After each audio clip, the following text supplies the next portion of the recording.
Olá a todos, estamos aqui no nosso primeiro episódio do APETcast. É um projeto da nossa associação, que é uma associação de profissionais e empresas de tecnologia da informação aqui do Noroeste Paulista, que completa esse ano 20 anos. Então, o nosso APETcast é um dos projetos da celebração desses nossos 20 anos, onde a gente vai entrevistar, conversar com grandes nomes, pessoas, projetos que aconteceram aqui na região. Afinal de contas, uma associação é isso, é uma troca de informações, um aprendizado coletivo. E para começar, gostaria de agradecer os nossos patrocinadores.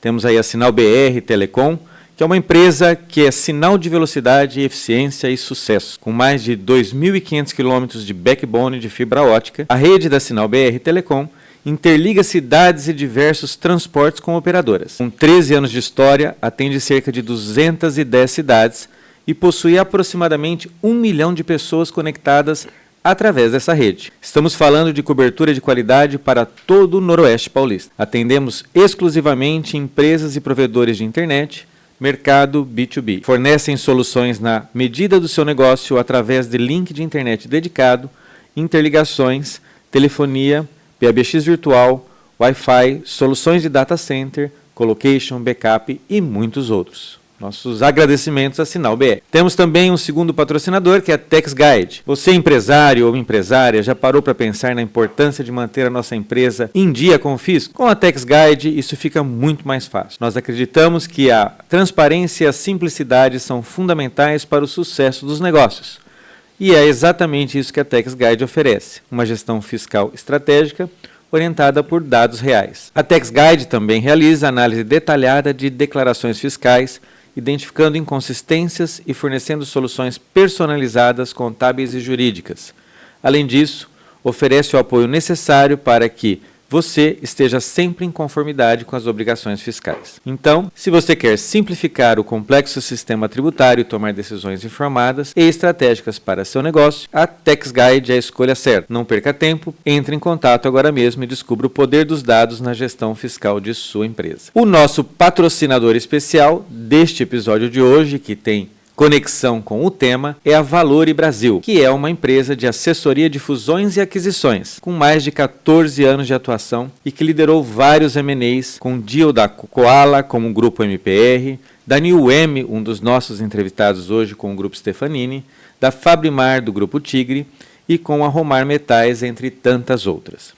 Inclusive, eles produzem diversos materiais para apoiar gestores na tomada de decisão inteligentes em M&A. Podcasts, Valores Insights, e-books sobre fusões e aquisições e vários outros temas relacionados ao M&A, que é o tema principal de hoje da nosso primeiro episódio, a APETcast. A gente sabe, que esse tema é um tema que a gente vê recorrente, as empresas precisam, de capital para investir, crescer, aproveitar as oportunidades e mitigar riscos. E do outro lado, sabemos que também existe um excesso de capital no mundo. Essas duas forças criam aí condições bastante importantes de fusões e aquisições. E de um lado é uma grande oportunidade, mas também existem vários mitos. Nós vamos aqui hoje tentar explorar alguns deles. E a gente acompanha isso no dia a dia, esses movimentos. Mas existem várias maneiras de acontecer. Para alguns setores e empresas, até mesmo a gente entende que é inevitável. Para outras, nem tanto. De toda forma, as empresas e empresários precisam se preparar para esse processo, tanto antes, durante, como depois. Hoje estamos aqui com 2 empresários que passaram recentemente por esse processo. Um deles, o Kleber, por 2 vezes, e mais recentemente o João Paulo. Vamos ouvir suas histórias e as suas visões sobre o tema. Então, para apresentar, gostaria de introduzir João Paulo, tecnólogo aí pela FATEC aqui de Rio Preto. Trabalha com tecnologia há mais de 15 anos. Ele é sócio fundador da New M, principal fornecedora de software para vendas e autoatendimento para o mercado de consórcios, com mais de 700 mil usuários ativos. Em 2022, fez um M&A com o Grupo Stefanini, onde recebeu um novo sócio majoritário, a multinacional brasileira, com que tem mais de 35 mil colaboradores. É pai de Clara e jogador de automobilismo virtual nas horas vagas. Obrigado aí pela presença, João. E o Kleber Rodrigues Júnior, pai de Giovana e da Mandinha, sempre que deseja gosta de viajar. Aliás, tem feito bastante ultimamente, né, meu amigo? Agora permite-se, né? Administrador de empresas, com ênfase em análise de sistemas pela FASP, fez MBA em administração executiva pelo INPG e atua aí há mais de 30 anos com tecnologia da informação, cofundador da KP Consult, da WDG, e também foi um dos nossos queridos presidentes da PET. KP, ela foi vendida na primeira seu M&A, né, pela Comad Alcon, e depois a WDG, que foi uma outra empresa que ele criou, para a IBM, logo no início da pandemia. 2 empresas locais vendidas para grupos estrangeiros. Atualmente ele é investidor também, ele pulou para o lado de lá, né, de mais de 80 startups, atuando em algumas delas como mentor e conselheiro. Então vamos começar com o Kleber. Contextualize um pouquinho, né, para o nosso ouvinte, um pouquinho dessas empresas que você participou, em especial dessa última, mercado, fundação, tamanho, quando que o processo M&A passou a fazer pauta dos sócios. Eu acho que esse é um ponto que parece que fica na cabeça de todos os empresários, né? Será que um dia eu venderei minha empresa? Não venderei?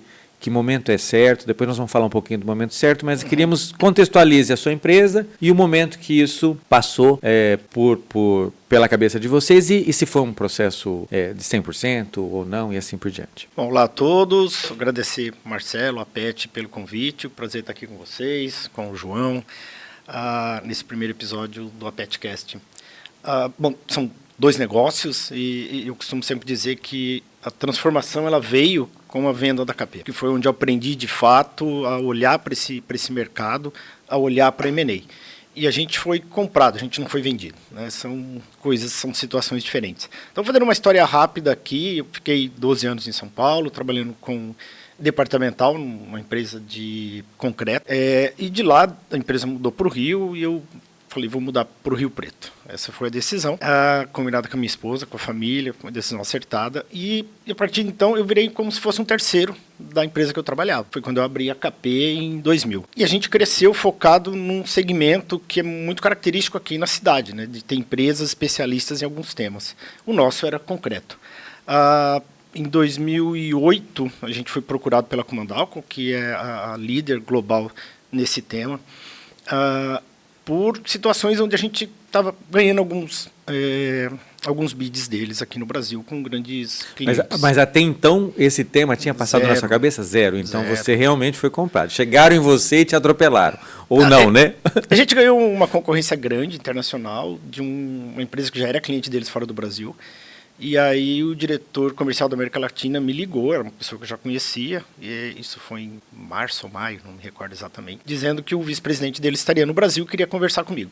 Desliguei o telefone, falei pro meu sócio Pupim na época, falei, cara, os caras querem comprar a gente, porque a gente tinha os mesmos produtos, não tinha o que conversar. E daí entra o associativismo, porque eu na época tinha recebido o pessoal de Marília aqui, que estava montando uma entidade similar lá, fui lá palestrar na abertura Nessa época você era o presidente da PET? Não? Eu era o presidente da PET. E aí eu conheci o Leandro, que já tinha passado por esse processo. E eu também conhecia, a gente tinha um escritório da KP em Assis, onde o Pupim morava. E com essa história de ter entidade, eu fui conversar com o pessoal de lá. Então conversei com o Gilberto Girardi, que era da Próxima, que tinha vendido para a DataSul, que vendeu para a TOTUS, e ele estava como diretor lá na TOTUS. Então eu tinha uma referência para trabalhar. E daí eu peguei uma indicação do Leandro, enfim, contratei um advisor lá em São Paulo, uma empresa. Isso em 2008 e esse cara está comigo até hoje, inclusive fazendo processos aqui em Rio Preto. Enfim, foram 2 anos de negociação, só para a gente encurtar um pouco a história aqui. Daí vendi a KP em 2010, fiquei lá até 2016. Final de 2015 eu comecei a investir com o Robson na WDG e no começo de 2016 eu saí e a gente ficou então full time com eu e o Robson com a WDG. E eu costumo dizer que não é que a gente não tinha cliente, a gente não tinha produto naquela época. Mas assim, é uma outra história, né? Eu saí de uma KP onde eu tinha uma estrutura que cuidava boa parte da América Latina para o grupo, tinha vários gerentes, todos eles com dotted line, né? Respondendo alguém nos Estados Unidos. E eu fui para uma estrutura que era eu e o Robson e meia dúzia de colaboradores, acho que nem isso. O WDG cresceu muito rápido e aí o processo foi inverso. A gente já tinha uma mentalidade de crescer o negócio buscando investidor. Porque tanto eu quanto o Robson já tinha passado por isso, né? Tinha uma história já. Então vocês nasceram já pensando olhando em alguma transição em Sim. algum momento. Sim. Tanto que a gente contratou o Gartner como apoio de vendas, de organização, de internacionalização, enfim. A gente começou em 2016, 2019 a gente já tinha um cliente nos Estados Unidos, que era a empresa que o Robson tinha trabalhado lá, então tinha uma conexão, mas, cara, eles já tinham uma solução e eles decidiram trocar pela nossa. Eles só tinham o maior concorrente global nosso, enfim. Daí demonstra o que a gente construiu. E a gente começou a construir uma história com a IBM em 2019, olhando para a parceria, mas já uma parceria com vistas a uma fusão de M&A, que aconteceu no dia 30 de março, a assinatura do term sheet de 2020, ou seja, começo da pandemia, dia 8 de março, a gente estava colocando todo mundo em home office, e todo o processo se deu durante a pandemia. Então, assim, foram 4 meses de trabalho muito intenso, que é o processo de due diligence, mas as pessoas olham em geral isso, né? Puxa, 4 meses, mas tem mais 1 ano e meio atrás de trabalho, quase 1 ano e meio atrás de trabalho junto à IBM para criar esse cenário. Então foi essa a situação. A KP ela tinha 22 funcionários quando nós fizemos o M&A. A WDG tinha um pouco mais de 100, que eram assim, estruturas bastante diferentes, né? Com escritório em São Paulo, principal aqui em Rio Preto, e a gente já tinha várias pessoas em home office naquela época. Só para pegar esse gancho, antes de passar para o João, você teve 2 experiências bastante distintas. Né? Uma delas você foi abordado, e isso talvez, né, como você disse, não estava na sua pauta, né? E a outra você nasceu já pensando, você não sabia qual operação, mas que teria uma operação de M&A em algum determinado momento. Lógico que a segunda talvez tenha sido um pouco mais tranquila, no sentido de preparo do próprio Kleber, né? Mas como é que você vê esses 2 momentos? Assim, foram muito distintos?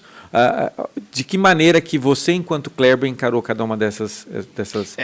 Eles foram bastante distintos, né, nesse aspecto. Sair de uma estrutura pequena, como era a KP, e ao mesmo tempo também, né, assumir uma posição de General Manager para Mercosul, depois a gente acabou entrando em outros países também. Já foi uma mudança grande, mas eu já havia trabalhado em 2 multinacionais em São Paulo, até aí não tinha tanta novidade, né, embora eu não estava em posições de liderança tão alta. Agora a situação com a IBM muda completamente, porque a gente estava buscando por isso. E deu, né, calhou deles também estarem olhando para esse cenário. Mas ainda assim a gente fez um processo curto, né? A gente não teve um advisor no meio, a gente conseguiu ir direto para uma venda estratégica. Muito bom. Agora vamos ouvir um pouquinho a história do João, né, que também é diretor hoje da PET, né? Ele participa como um dos diretores da nossa associação. Você falou de associativismo, né? A gente tem aprendido muito um com os outros e a proposta desse podcast é para que a gente, inclusive, expanda essa conexão, né? João, conta um pouquinho aí para o nosso ouvinte, né, da New M, mercado, como é que foi esse processo e, principalmente, a pergunta interessante que é quando que isso passou pela cabeça dos sócios de participar de um processo de fusão e aquisição. Perfeito. Bom, agradeço a PET, né, ao Marcelo pelo convite, ao Kleber por estar aqui dividindo essa mesa comigo. A história da New M, eu gosto de brincar lá quando a gente fala com a equipe, né, que é igual aquela música da Sandy, né? A gente já não é mais nem novo para ser velho e nem velho para ser novo, né? A gente já está no meio do caminho, já com 10 anos de empresa, né? E nós tivemos uma trajetória, Marcelo, que se assemelha um pouco à trajetória profissional de qualquer pessoa. Nós tivemos alguns anos que a gente considera que é o estágio, né? Durante 3, 4 anos de empresa. A gente foi aprendendo a fazer empresa, aprendendo a construir, né, produto, a gerar soluções.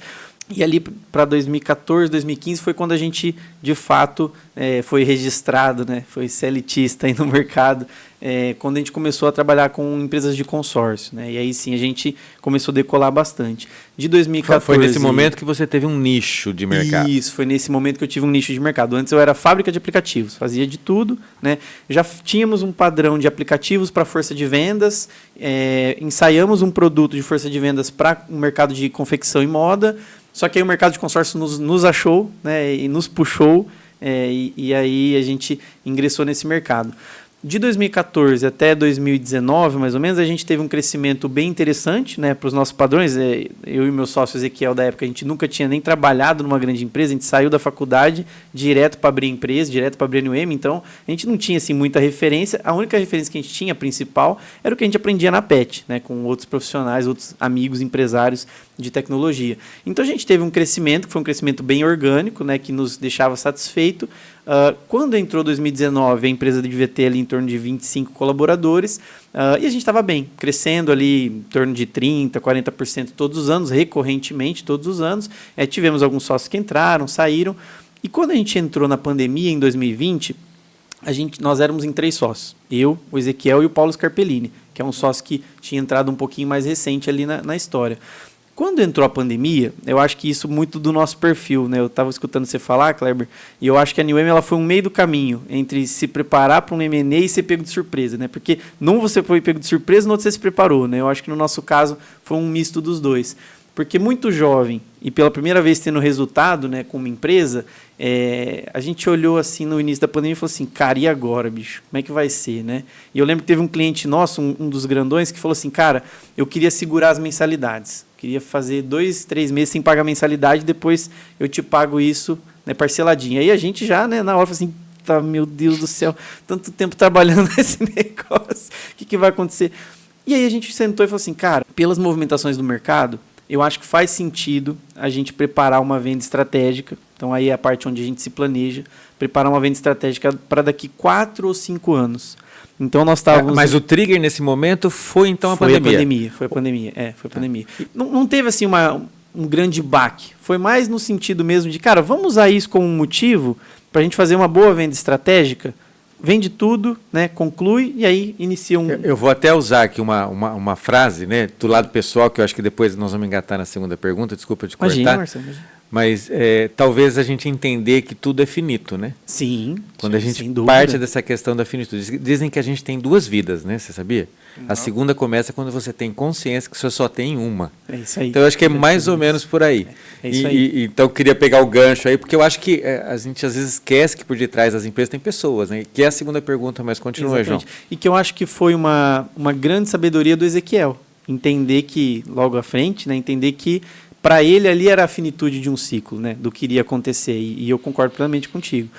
E naquele momento, março de 2020, a New-M devia ter em torno de uns 20 colaboradores, mais ou menos, aí todo mundo, né, já conversamos bastante sobre pandemia, o que foi para todo mundo e tal. Começamos a nos preparar para uma venda estratégica em 2024. Né? A New-M sempre foi uma empresa muito bem organizada financeiramente, sempre muito bem regulada, lucratividade média alta, enfim, sempre... Que, aliás, né, pegando o gancho, é uma das lições de casa para qualquer movimento. Bom, para qualquer empresário, mas para um movimento desse é fundamental. Fundamental, Marcelo. Contabilidade, inclusive. Contabilidade com acurácia, sem dúvida, sem dúvida.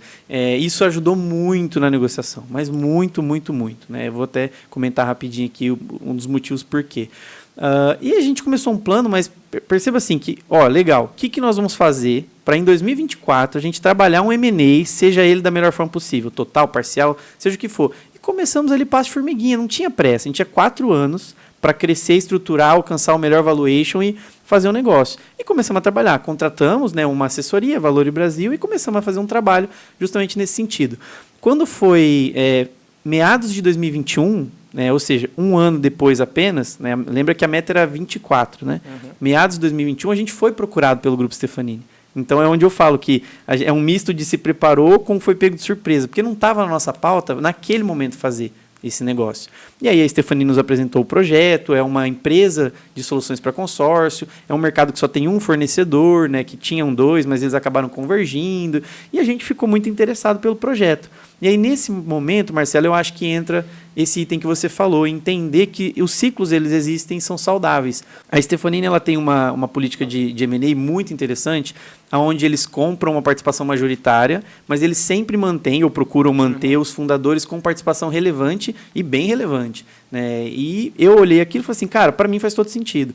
Eu vivi um ciclo de 10 anos de New-M, né? Naquele momento estava perto de completar 10 anos, onde eu fui carreira solo numa empresa, né? eu mais meu sócio, mas numa empresa menor e mais orgânica. Agora eu vou subir num transatlântico e vou decolar essa empresa. Né? O Ezequiel entendeu, depois de 10 anos, que era o momento de encerrar o ciclo dele, negociou a saída total, Eu e o Paulo fizemos uma venda menor, então eu vendi muito pouco, não precisei vender tanto em participação. Subimos em cima desse avião, né, dessa nave espacial de 35 mil colaboradores e foi onde a gente fez o M&A. E aí foi fundamental estar muito organizado para tirar os atritos e fricções que poderiam vir no processo de M&A. Eu acho que isso facilitou muito as coisas. Descontos também, né? Também, sem dúvida, sem dúvida. Se você tem riscos, o comprador ele vai descontar isso. Exato, exato. E isso aí com certeza fez questão, né? Participou da conta. E ajudou pra gente, inclusive, Kleber, para ter clareza nas metas, cara. Uma coisa que eu percebo, principalmente quando envolve M&A, que os sócios ficam, que tem earn-out, que tem grana para receber depois. Quando o teu financeiro ele não está tão claro, quando a tua estratégia comercial não está tão clara, essa clareza vai para os contratos, né? E aí os contratos também ficam dependentes de muita coisa, e depende de meta com submeta e o financeiro e tal. No nosso caso, como a gente estava organizado e preparado, as regras de earn-out elas também foram simples, né? E a gente conseguiu alcançar todas. Então a gente já teve o primeiro ciclo de earn-out, alcançamos 120% da meta, então tinha uma meta, né? Ela ia desde 50% de um número até 120% e a gente conseguiu alcançar o topo desse número no primeiro earn-out. E estamos bem indicados aí para o segundo earn-out também. Então eu acho que isso ajudou bastante. Então, história longa contada curta, como diz um amigo nosso, né? História longa contada curta, essa é a história da New M. Só um ponto que eu acabei não comentando, mas a gente também teve uma conversa com a Stefanini. A gente também foi procurado enquanto WDG lá atrás. Eu fiquei além de Stefanini, teve algum outro também.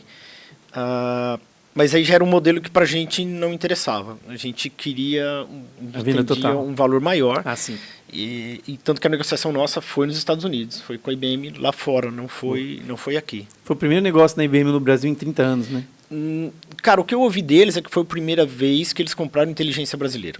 Isso legal. O que eu ouvi. Porque eles falavam assim, antes a gente comprava coisas para ficar aqui no mercado local. E até o pessoal que faz essa expansão, né, eles falaram, cara, a gente está acostumado a receber produtos de fora e fazer o rollout aqui na América Latina. Então isso pegou a gente de surpresa, porque agora tem que fazer o inverso e a gente não está acostumado. Na verdade, eles não tinham feito. Então foi uma experiência bem legal, mas você vê o orgulho deles de ter uma empresa brasileira fazendo esse papel, cara, acho que em 3 meses, ou 4, se eu não me engano, a gente estava em 5 continentes. É bem interessante. Muito legal, né? Que inclusive mostra esse potencial das empresas brasileiras, regionais, né? De alcançar outros voos que muitas vezes só é possível através desses processos de fusão e aquisição. Agora, queria voltar um pouquinho para o lado pessoa física, né? Porque durante esses processos, né, passa muita coisa na cabeça do empresário que tem uma vida, está acostumado de alguma maneira, criou, às vezes, um lifetime business, às vezes criou um projeto para ser vendido, e existem várias reflexões. E essas reflexões também precisam ser alinhadas entre os sócios fundadores. Né, você teve o Kleber teve sócio fundador na primeira, sócio fundador na segunda, você também teve. Queria que vocês explorassem um pouquinho esse momento pessoal, né, entre a empresa, a oportunidade da empresa, porque a empresa, sempre ouvi, né, nas nossas caminhos lá na nossa empresa também, né, com Fundação Dom Cabral, que a gente tem que pensar na empresa primeiro e depois nos sócios, porque se a empresa está bem, os sócios ficarão e todo mundo ficará, né? Vocês colocaram aqui que realmente o momento das empresas era importante, o M&A, né, e tanto é que são cases de sucesso, as duas do Kleber e a sua agora, né? As empresas, mas e os sócios que estão por detrás? Como é que foi esse processo decisório e como é que vocês... Né, o novo papel de cada um, e às vezes numa sociedade esses papéis possam ser conflitantes pós. Como é que foi esse alinhamento, como é que foi essa autorreflexão, cada um de vocês? Aí... Vou começar e depois você inverter a ordem. Eu acredito, Marcelo, fortemente que o Brasil é um dos melhores cenários para você empreender, na minha opinião. Por uma série de complicações que existem, né, burocráticas, e por uma quantidade muito grande de oportunidades. Né? Você pode ver que uma série de nichos, você tem um fornecedor, 2 fornecedores apenas, que criam um cenário muito oportuno. Então, por que as empresas... mercado monstruoso. Monstruoso, exato. Então, por que as empresas quebram, né? Muitas vezes, na minha leitura? Desalinhamento do sócio. Para mim, não é falta de demanda, não é falta de capacidade produtiva que tem que ser desenvolvida, não é falta de qualidade, enfim, desalinhamento do sócio. Então, para mim, uma das coisas que é pedra angular do sucesso de uma empresa, quando há sócios, é um bom alinhamento de sócio. E aí eu acho que isso acaba refletindo no M&A. Quando você tem sócios que têm um bom alinhamento, que têm uma boa maturidade, que têm um bom trato entre si, que tem transparência, eu acho que isso contribui muito. No nosso caso, isso foi fundamental, porque a Newem ela teve vários sócios ao longo do caminho, né? Então a gente começou eu e o Ezequiel, aí entrou o Tony Giardini, aí depois saiu o Tony Giardini, depois entrou o Carlos, depois saiu o Carlos, depois entrou o Paulo e saiu o Ezequiel. Então eu tive que saber lidar muito bem com essas entradas e saídas de sócios. Eu acho que isso foi o fundamental, é ter transparência, inclusive para falar o que eu gosto e o que eu não gosto, e buscar a convergência, né? No nosso caso, buscar a convergência foi fundamental. Quando o Paulo Scarpellini entrou, e eu já falei sobre isso com ele, já falei isso até em podcast, eu, João, não fazia questão que tivesse um terceiro sócio, mas o Ezequiel gostaria que tivesse um terceiro sócio. E aí eu convergi. Eu falei, não, Ezequiel, tudo bem, por mim, a gente não precisa ter um terceiro sócio, vamos nós dois. Mas o Ezequiel falou assim, cara, eu preciso de um segundo sócio para dividir atividade técnica, sensado e tal. Beleza. Felicidade a minha, né? Viria o Paulo Scarpellini, que depois se tornaria o meu sócio na Newem junto com o Marco Stefanini. Então, eu acho que o fundamental, Marcelo, para a pessoa física funcionar bem, é que os sócios tenham uma boa comunicação e muita clareza nessa comunicação, principalmente nos assuntos delicados, né? Nos assuntos difíceis, porque é a hora onde você vai testar realmente a sociedade. Mas e o João? Vamos falar um pouquinho do lado pessoal, né? Sim. O João, como é que foi? Você fala assim, nossa, eu sou jovem, né? Que você é um dos empresários, né? A gente tem vários aí, de várias safras, vamos assim, de gerações, né? Nós temos aqui empresas recentes, empresas, né, no meio do caminho, empresas de mais de 30 anos. E esse processo, né? Eu criei uma empresa, começou a dar certo, tudo bem. Eu tive uma questão da pandemia, eu tenho essa entrada de sócio e saída. Mas e o João? Fala assim, e agora? Como é que vai ser meu novo papel, né? Será que eu estou tomando a melhor decisão para mim? Porque para a empresa já é claro, dado o sucesso que foi o M&A, né, tanto dos earnouts e tanto dos novos potenciais da empresa, que para a empresa foi bom. E para o João? E nesse meio tempo aconteceu uma coisa muito importante também, que minha filha nasceu, né? Minha filha nasceu no dia 24 de outubro de 2021, não posso errar a data, 2021, e a Stefanini mandou a primeira proposta para a gente no dia 6 de dezembro de 2021. Então, 10 dias depois da minha filha nascer. Então, imagina, né? O Gerson fala que se você quer que uma coisa seja feita, passa para alguém ocupado, né? Que a pessoa ocupada, ela faz, né? Então, eu gerenciei o fim da gravidez com o início da negociação com o andamento da negociação com a Stefanini. Marcelo, passa tudo isso pela cabeça. É uma pergunta difícil, cara. É uma pergunta, eu acho que é muito coração também nessa pergunta, né? Eu tive um approach muito bom com o Marco. Muito bom mesmo. Eu acho que isso me passou muita confiança. O que eu faço como profissional, né? Meu trabalho é comercial, né? Minha atividade principalmente é fazer interlocução comercial. Eu sinto que é uma atividade muito carente no mercado, muito carente. Bons empresários com interlocução comercial não são tão comuns, eu tenho essa sensação. Então eu fui muito cortejado, sabe? Eu fui muito desejado, né? O pessoal sempre me tratou com muito carinho, muita simpatia e sempre colocou para mim uma pista muito ampla para eu poder decolar. Então eu acho que isso ajudou muito. Eu não tive que mudar muito as minhas atribuições. O que eu faço na Newem eu estou fazendo agora, né, pós-Stefanini. Então eu acho que isso ajudou pra caramba. Dá um frio na barriga, Marcelo. É um salto, cara. Você nunca sabe o que você vai encontrar até que você pule. Você tem que ter a coragem e ir, lógico, fazer as suas análises. Mas estava de paraquedas, né? Aparentemente estava. Que não tinha sido ele que dobrou. Só isso. E você, Kleber, sendo, né, de uma geração, uma safra mais guardada, bem guardadas, vamos assim dizer, uma reserva, né? De alguns meses de barrica, né? Como é que foi para você, evidentemente, em dois momentos diferentes, sim, né? O segundo eu acho que foi mais tranquilo, mas o primeiro e esse novo papel, né? O novo papel da pessoa física. Eu diria que o primeiro foi mais tranquilo, porque 2 anos de conversa, você já está mais que preparado para fazer isso. E tinha um risco, como o principal player global, de entrar no Brasil e a gente ter uma dificuldade maior comercialmente. Porque a gente tinha vários clientes em comum, então, o Trantin, Camargo Correia, Siemens de Portugal, Lafarge, eram clientes nossos aqui, eram clientes deles no mundo. Então, assim, existia de fato um risco grande aí. Então, nesse aspecto foi bastante tranquilo.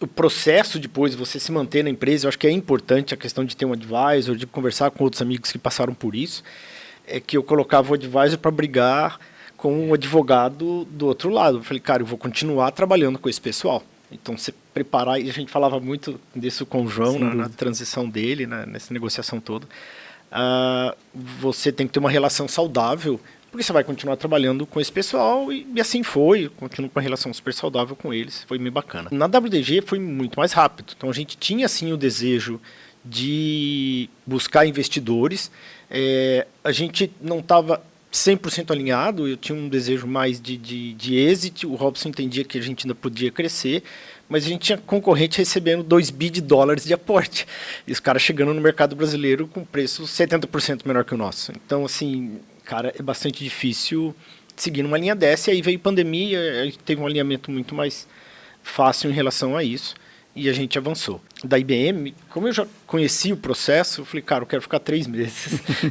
A gente fechou isso lá fora, caiu no RH aqui, virou 6, por fim, eu estava responsável também por toda a parte de contábil, back-office, eu falei, cara, o primeiro mês de fechamento ia dar no 7º mês, né, através da IBM, eu falei, eu fico aqui um mês a mais e tá tudo certo, isso não é um problema.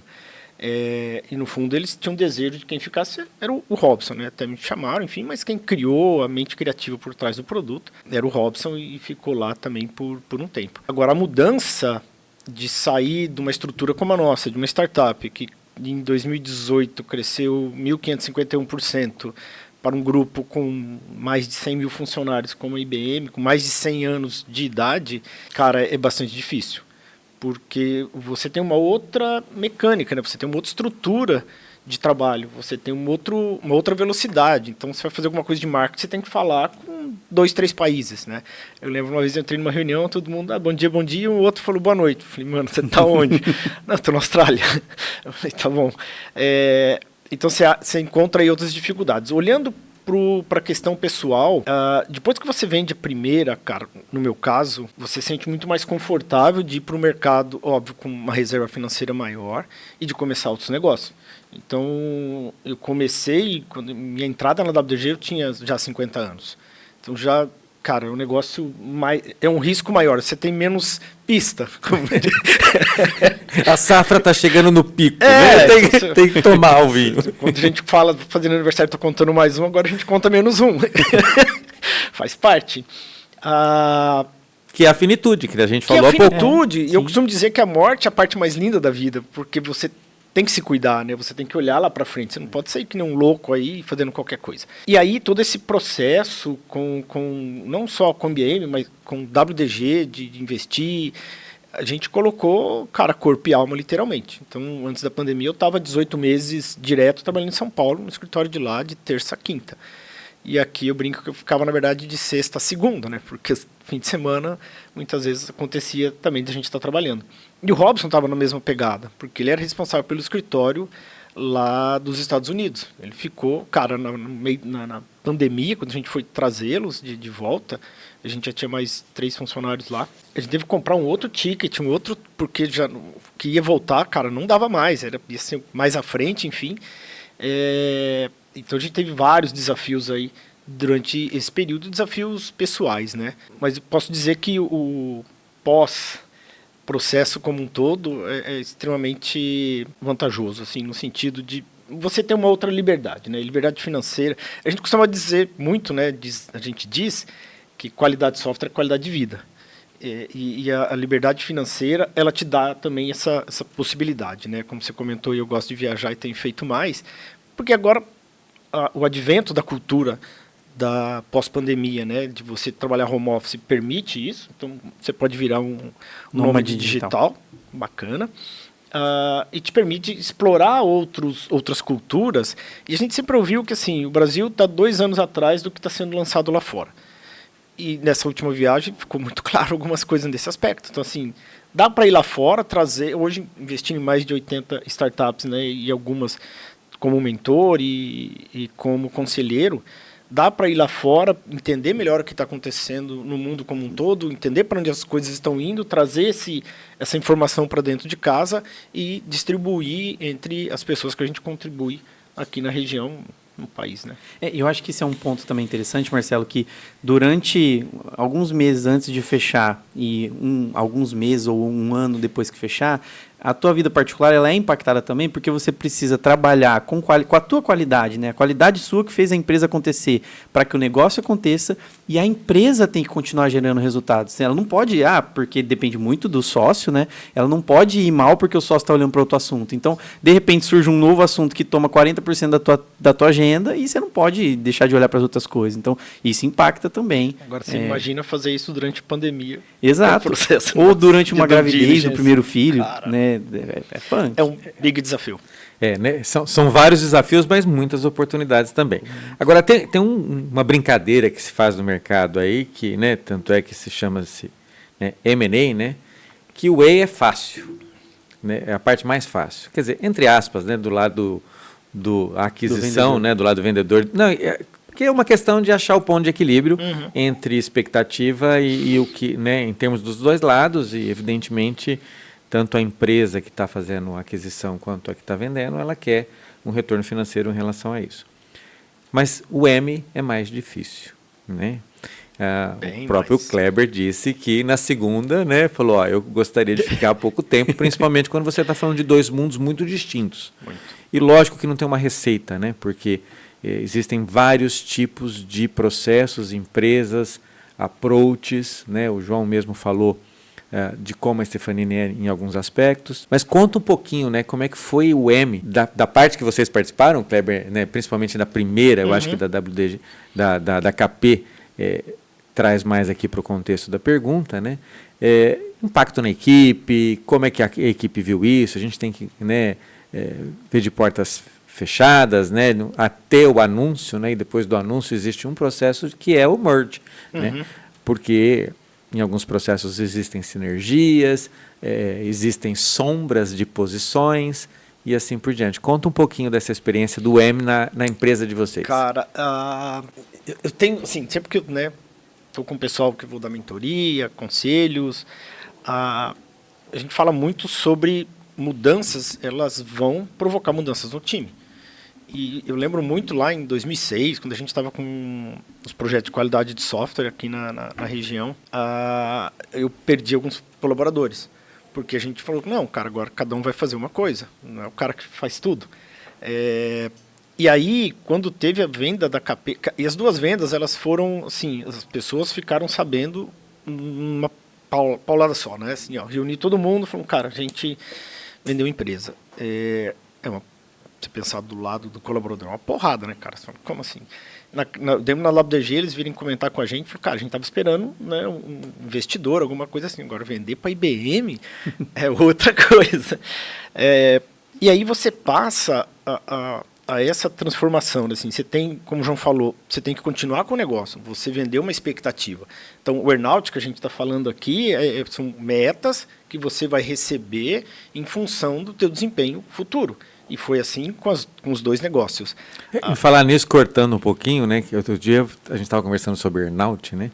E a melhor definição que eu vi é o seguinte: o que eu tenho que fazer nos próximos anos para receber aquilo de que eu falei que a empresa vale, né? Boa. É isso aí. Perfeito. E eu sempre oriento o pessoal a fazer o seguinte, cara, qual que é o teu histórico de realização? Então, você tem um orçamento aqui, você está realizando? Porque se você não tem esse histórico, a hora que você vai apresentar para o investidor ou para uma venda estratégica, esse cara vai olhar para trás e fala, velho, você não bate as suas metas, por que agora você quer vender para mim e vai bater? Total. Não vai rolar. Então, isso é fundamental. Mas, e lembrar que o cara que está comprando, ele é um profissional disso, né? O cara que está comprando, ele faz isso. Muito mais treinado que a gente. Cara, eu não acho que você vai dar a volta nele, que você não vai dar. Você está vendendo a primeira vez, meu. O cara que está comprando, né, compra com frequência. E o earnout, ele é para isso, né? Ele é uma garantia. Então, a Sinqia saiu agora essa semana que passou, que ela foi vendida por uns números maravilhosos, por sinal. Aí você fala, nossa, o cara vai receber tudo aquilo? Vai se ele realizar. Assim como você falou, cara, bati no 120%, que era a minha meta ali, eu realizei o meu objetivo. Mas você pode não realizar, por N fatores.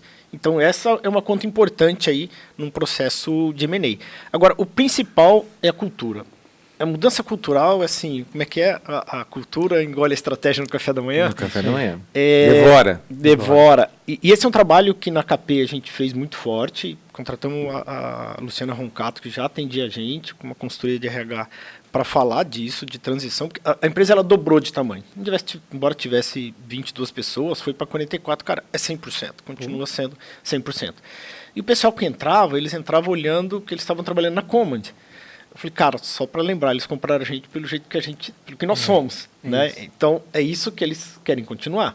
Tanto que a marca não foi alterada nos primeiros anos, porque eles foram para o mercado e falaram, cara, a marca de vocês é muito mais forte que a nossa aqui, então a gente vai manter. Mas a gente fez um trabalho grande, não só com a Luciana Roncato, mas com a Lígia da Multivias também, para falar sobre cultura. Então a gente colocou posters na empresa, fomos para hotel, fizemos caça ao tesouro dentro da empresa, para olhar para essa questão cultural, de que, cara, quais são os nossos valores, qual é a nossa missão, por que a gente foi contratado, o que se espera de nós. Tudo bem que, na minha gestão, 8 foram expatriados, que é ótimo também, você vê o pessoal evoluindo, tem colegas no mundo inteiro agora, e sim, converso com eles com alguma frequência. Então, essa mudança cultural, eu acho que ela é a parte mais complicada.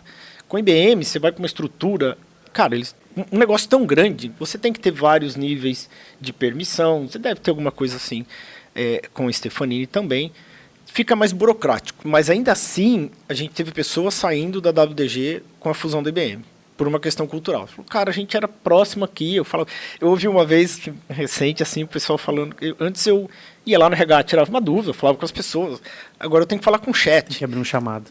Não, você fala com o chat, ou abre um chamado, enfim. Então, parece coisa boba, né? Mas essa questão da cultural, eu acho que é o mais difícil de vencer. Eu passei por 6 processos de fusão. Então, em São Paulo, eu passei por 4, depois passei por mais 2, eu encabeçando isso. Quem compra também tem que ter esse cuidado. Né? Eu já vi situações, cara, bastante desagradáveis. Então, quem compra tem que ter essa noção de que estão trabalhando junto. É isso. Porque se uma empresa adquiriu outra, é porque ela precisa daquele know-how, que ela não estava conseguindo fazer aquilo de alguma maneira.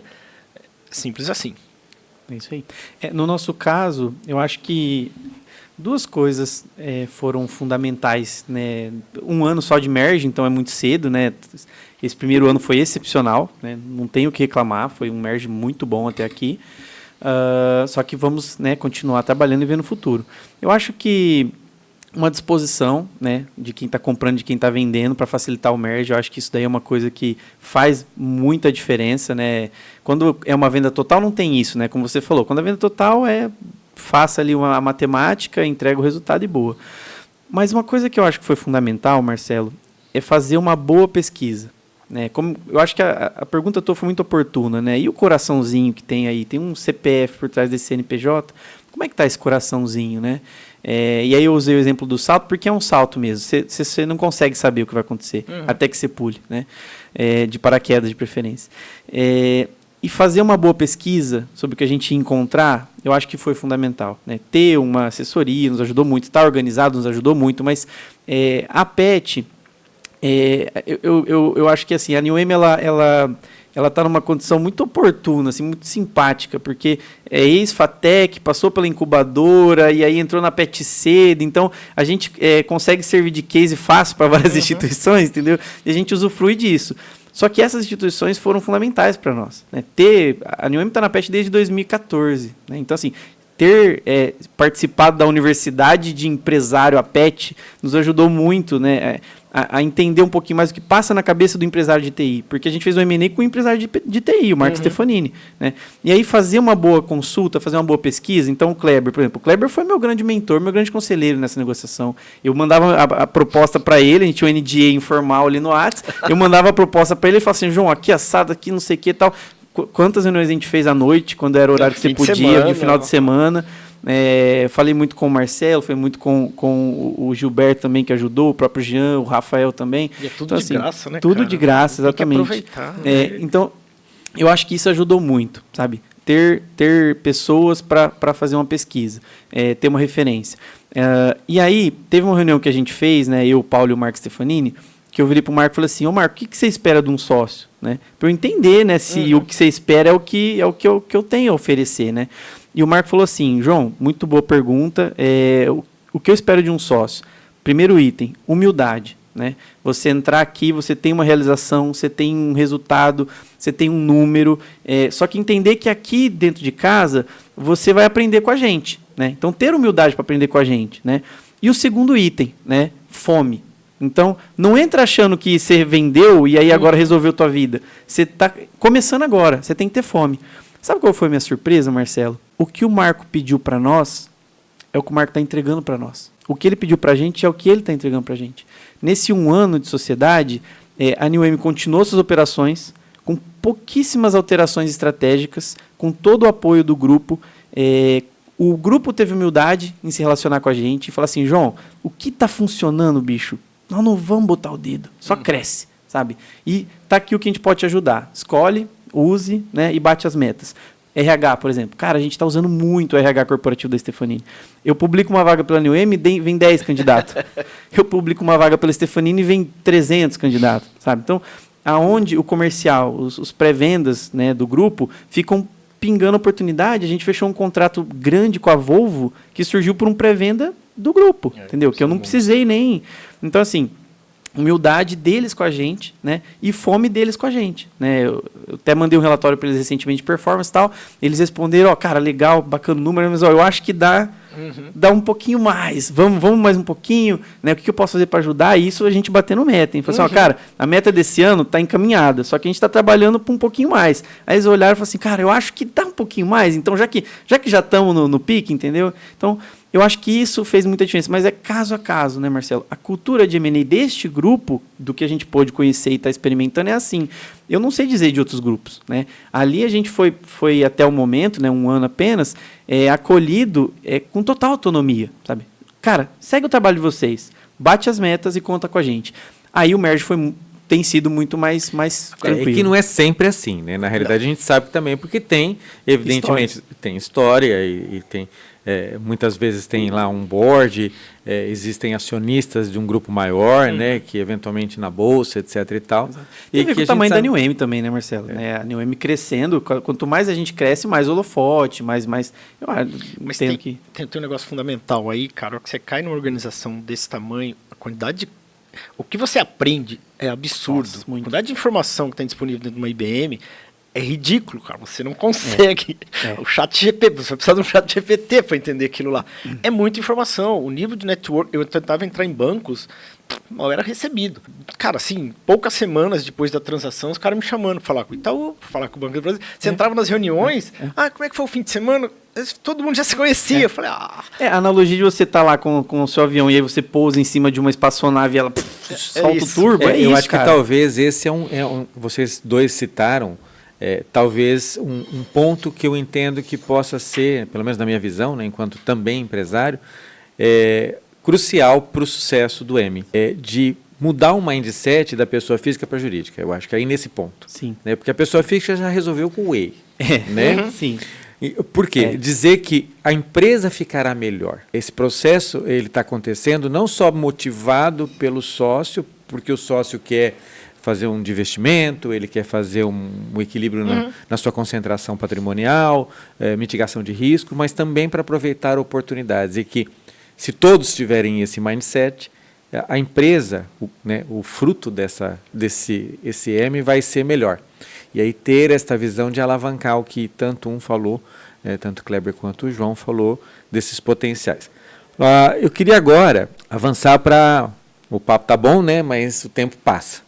Para a última pergunta aí e considerações finais, que é o seguinte, né? Na visão de vocês, né? Vocês entendem que o processo de M&A é uma trajetória para todas as empresas? Isso, em algum momento, de fato vai acontecer ou não? Né?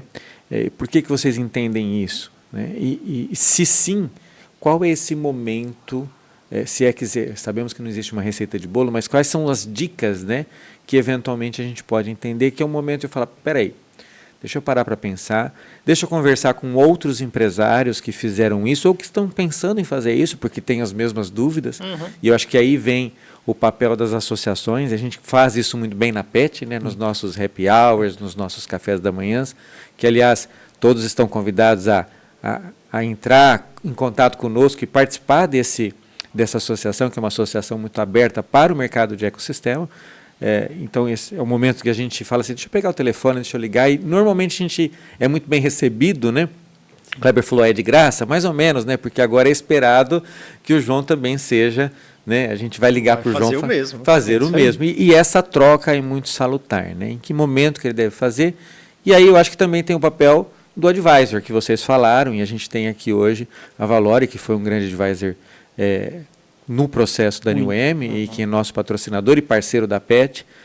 Fala um pouquinho se é uma trajetória para todos, se não, na opinião de vocês, sim, evidentemente, né? E que momento que a gente deve olhar para isso como as considerações finais aí. Eu acho, Marcelo, que uma das características que potencializa a nossa existência é desenvolver a capacidade de refletir sobre a nossa vida. E às vezes a gente está tão cheio de coisa, de atividade, pessoa física, jurídica, não sobra tempo para a gente pensar sobre a nossa vida. Se permitir pensar sobre a sua própria vida, seus sentimentos, suas satisfações, o que está bem, o que não está. Pô, eu tô triste, por que eu tô triste? Né? Fazer terapia, que é um negócio poderosíssimo, ajuda o empresário a entender os seus momentos. E entendendo os seus momentos, a minha resposta é sim. Todas as empresas, de alguma maneira, ou elas vão concluir positivamente num M&A, ou elas vão concluir talvez negativamente num M&A. Né? O que é o concluir negativamente no M&A? Eventualmente, se a empresa em algum momento... Não tem opção. Não tem opção. Definhou, né? E aí alguém vai lá e leva o que sobrou e tudo mais. Eu tenho um grande amigo que fala que é bom, eventualmente, você fazer quando você tem opções, né?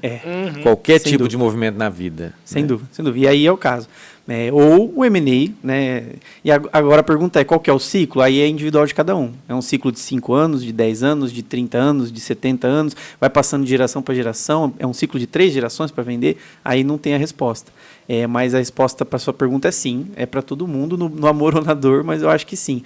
Agora, a definição do ciclo é o que realmente é muito pessoal. Eu acho que isso é muito de cada pessoa. Até que ponto você acredita que a tua atuação faz sentido, até que ponto você acredita que você consegue gerar um resultado que vai te trazer satisfação e que vai conversar com as tuas metas pessoais, e até que ponto você quer participar desse projeto. Né? Chega um momento que talvez a gente olhe e fale assim, cara, o projeto é lindo, o projeto é maravilhoso, mas a minha atuação, eu sinto que ela está se concluindo e que outra pessoa pode vir e dar sequência e crescer, e aí eu vou lá, resgato, faço uma saída, resolvo a questão da pessoa física, ou melhoro a questão da pessoa física, e aí dou sequência em outros projetos. 10 anos de NewM, né? 10 anos de NewM. Quando eu comecei a NewM, eu tinha... Que é pouco para um processo de M&A, a não ser que tenha nascido tal como foi. Não foi. Por exemplo, a WDG, que criou um produto para ser vendido. Total. Aliás, vou dar um hint aí de um dos temas que a gente vai falar nos próximos podcasts, que de repente a gente pode até... que, na minha visão, né, eu sou também muito amigo do Kleber, tive o prazer de aprender e trocar muitas informações, foi uma empresa que nasceu dentro de uns pilares da estratégia do Porter, que fala de excelência em produto. Sim, né? Porque, na realidade, o que a IBM comprou ali foi um produto. Né? Tanto é que se tornou um dos produtos aí do Gartner e assim por diante. Né? Do quadrante mágico. E a gente vai falar, tem um podcast, não quero dar spoiler aqui não, mas que a gente fala um pouquinho dos outros 2 pilares de estratégia de tecnologia, que muitas vezes realmente a gente precisa parar para pensar, que é eficiência operacional, intimidade com o cliente ou excelência em produto. 10 anos de NewM, né? Eu tinha trabalhado 3 anos na Gold System, do Jean, né, que vai participar também, ex-presidente. E meus outros 2 trabalhos, né, que eu trabalhei foram em média 2 a 3 anos. Então, quando eu estava ali próximo ao 3º ano de NewM, eu pensava assim, cara, será que o meu ciclo é 3 anos? Será que em 3 anos eu entro, motivo, executo, realizo, desmotivo e quero trocar? Eu perguntava isso, né, João Paulo com 24 anos. Só que eu descobri que não.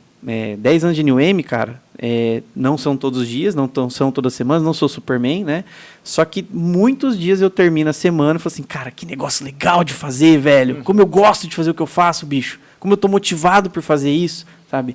Com 10 anos de NewM. Então, no dia que eu parar de sentir isso, eu acho que... Independentemente de quem são os acionistas. Independentemente de quem são os acionistas. Mas tem outro ponto aí, que no meu caso fica mais latente assim, né? Que eu falava, cara, eu passei a gestão da empresa aqui pro Leandro Delben, que é mais um expatriado que está lá na França Holanda, hoje. França. Nos dois, na verdade. Os dois, muito bom. Eu falei, velho, você cuida disso aí que foi eu que fiz. Você cuida direito.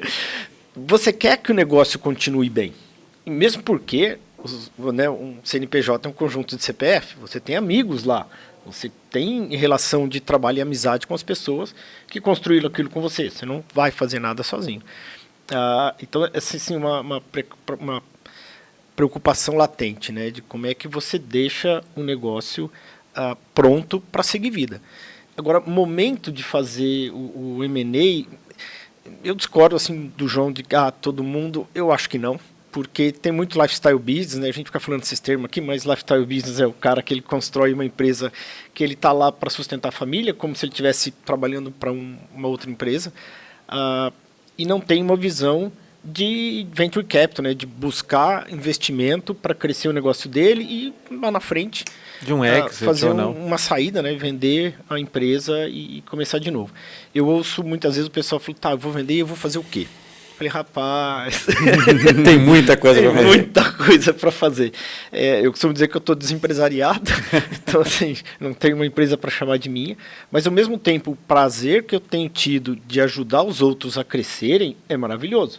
Eu agora invisto, por exemplo, onde eu tenho mais energia, o tesão, como você colocou, é uma empresa que era concorrente, lá atrás, na época da KP.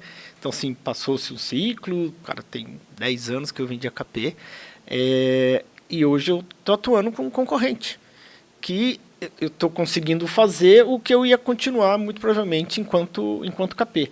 Então, isso para mim tem sido fantástico. Me dá o tesão que o João falou, de poder crescer o negócio.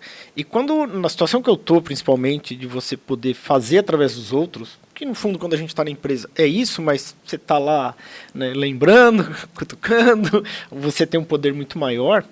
Você está num conselho e conseguir fazer isso, né, transformar pessoas, dar outra visão, mostrar outro cenário, trazer exemplos, cara, é fantástico. Você vê as coisas sendo realizadas, né? Isso é maravilhoso. Bom, muito obrigado, né, vocês por contribuírem aí com a experiência de vocês nesse processo, que é um processo que realmente, eu também concordo com o Kleber, pode acontecer ou não. Evidentemente que no setor de tecnologia ele é mais acelerado, Sim. Visto as mudanças tecnológicas que acontecem diariamente e por ser empresas que buscam, que precisam de muito capital, né? Porque tem a questão do capital intelectual, investimento em tecnologia, assim por diante. E o time, né? E timing, aquela coisa toda, então elas estão mais propensas a esse processo, né? Mas que não necessariamente todas têm que perpassar por isso, né? Mas entender, e foi muito bom ouvir essa questão do propósito, né? Tanto do propósito da pessoa física, né? E estarem felizes nesses novos papéis, né? No caso do João, ele está ativamente, né? Inserido dentro do contexto empresarial ainda, né? Do ex-sócio dele, não, né? Já o Kleber teve 2 momentos, teve um momento transitório, depois agora nesse segundo momento passou para um outro lado, e ver que esse propósito foi cumprido, tanto do lado da pessoa física, né, que muitas vezes é visto pelo mercado ou pelas pessoas só como esse processo, fulano vendeu a empresa, né? Da noite pro dia. Da noite pro dia. Não é assim, né? E que existe também a pessoa jurídica, que eu brinco que a pessoa jurídica é uma alma, composta de um monte de pessoas, né? E que ela também ficou bem. Então foi muito gostoso ouvir isso tudo, compartilhado aqui com os nossos ouvintes, e agradeço a presença e esse papo tão gostoso de hoje, e logo estaremos aí com a segunda edição do nosso podcast. Muito bom, muito obrigado. É um prazer. Igualmente.